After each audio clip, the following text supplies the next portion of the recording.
start by making the fillets. What I have is I have two like petite fillets. You can get them bigger, but I actually like this size. I think it cooks a little bit more evenly and it's quicker that way. And I'm also not that hungry, so I don't need a big one. But these are about 4 ounces. And I think if you put two of them on a plate, it just looks elegant. I'm gonna start by opening the package. That's really important to do. And the trick to making really good filet mignon is you want to pat the filet dry because that's going to allow all the spices that we're going to put on the filet to really adhere to it. When you're searing the filet, what it's going to do is it's going to give it a really nice sear and there's little moisture left in it after you pat it dry. Just take a paper towel and I just pat it dry like that. It's also important to let meat sit for a little bit before you cook it. Don't worry about salmonella. It takes about 2 hours for that to finally happen. But around 10 to 15 minutes is good to let a fillet sit or any type of meat. What that also does is it makes it easier to cook. It's quicker when you cook it that way. My fillets have been sitting for about 10 minutes. They're nice and dry. And what I'm going to do is use a cast iron skillet, even though I don't have one because we're moving, so I had to pack that. But typically this would be done on a cast iron skillet. And what I'm going to do is I'm going to sear it. And searing meat is when you cook it at really, really high temperature.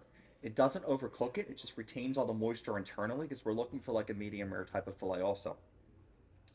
And it makes a really crispy coating on the outside, but it's nice and juicy on the inside. And when you sear, it's probably about, for these small fillets, 2 to 3 minutes on each side. Oil in my pan. Just a little bit of oil, you don't need much. I'm gonna let that sort of coat the whole pan. So just, get it all around here. Oil has a very high viscosity, so it's going to take a little bit to get everywhere. But if you move the pan, it will disperse. Good enough. Then what I'm going to do with my fillets are, I'm going to take something called Fleur de Sel sea salt, which is actually a French sea salt, and it's really, really coarse, if you can see it. It's different than regular table salt. You can really see the flakes. And I'm going to put that just on the fillet. I like Fleur de Sel because it's a really briny type of salt and it has an amazing flavor and the texture is really good as well. Just gonna pat that in here. Season all the sides of the fillet because again you want this to taste really good.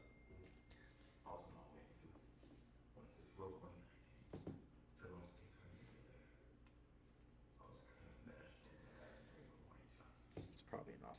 There's not really like a specific measurement to this. I just estimate when I look at it. And then I have coarse black pepper, which is another type of like really large type of pepper, like grain. It's not highly refined to the point that it's so small you can't see it. This comes out really quickly, so what I usually do is I pour some in my hand. Obviously wash your hands before you do this, which I did. And I just sprinkle it on. Again, there's no exact measurement, just enough to give it a nice coating. You kind of want every bite of meat to taste salty and, peppery at the same time. But not too much to the point that you can't eat it because it's so spicy. Let the pan heat up for about 2 minutes, and then you can probably start searing it. So my pan is pretty much hot. It's the right temperature for searing meat.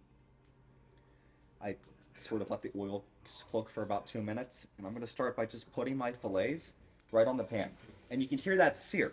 And that's what it does. Again, it doesn't cook it completely because we want it medium rare. It just makes it really juicy on the inside, but cooks the outside. And then what I usually do is, when I make the sauce for the filet, I'm going to put the fillets back in the sauce. That way we'll finish cooking that way. But just first, we just want a nice coating. It's going to get nice and dark on the outside, and we want it seared, basically, is what we want. So about 1 minute to 1.5 minutes on each side.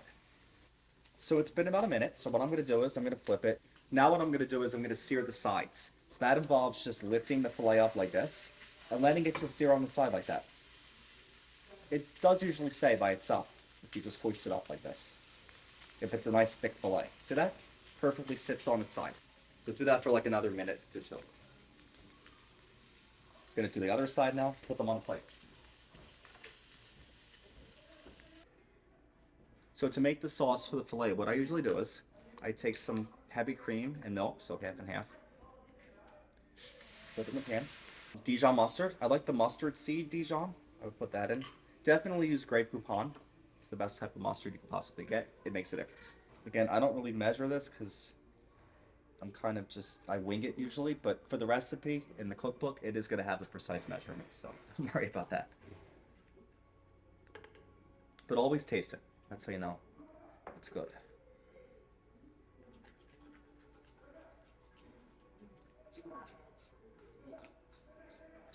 This is a classical French type of sauce, like a creamy mustard sauce. I love it. I think it's great on filet, and you'll see this a lot in Paris.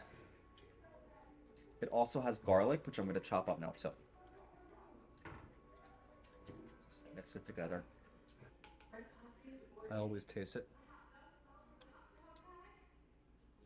That's definitely the right balance of creaminess and mustard. Just needs garlic. Never use canned garlic because I think it's disgusting. So in all my recipes, I really say use fresh garlic. It's a lot of effort, but it's worth it. It makes food taste so much better. That fake garlic does not even remotely compare to what you can get when you use real fresh garlic.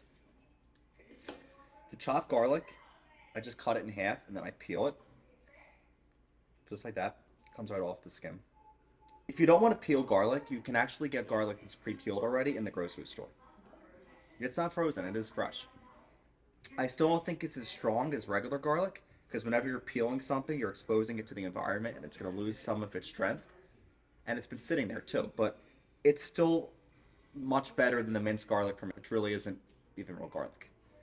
So if you're lazy and you don't really want to peel garlic, even though it really doesn't take that much time, you can get the garlic that's already peeled. I also use a garlic mincer, which again I don't have.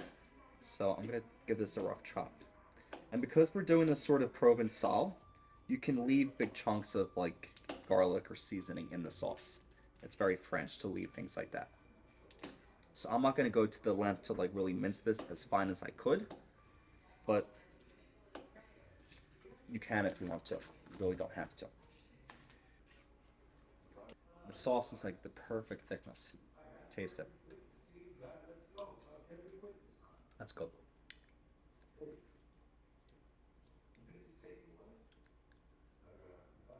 I'll eat it all. What I'm also going to do is, because we seared the filet and it's still pretty rare inside, I'm going to put the filet back in the pan and then it's going to cook with the sauce. So it's going to finish cooking internally for about 5 minutes on like a simmer, like a low to medium type of heat. And it's also going to get all that delicious sauce inside the meat on top of it. It's going to flavor it that way. And it's as easy as that. I like plating things on white plates because then all the food colors kind of contrast with the color of the plate and you can really see what you're eating. So what I'm going to do is I'm going to take one of the fillets. I'm going to put it right in the middle because I have an idea for how I'm going to plate this. I want to take some of that extra sauce that was so good.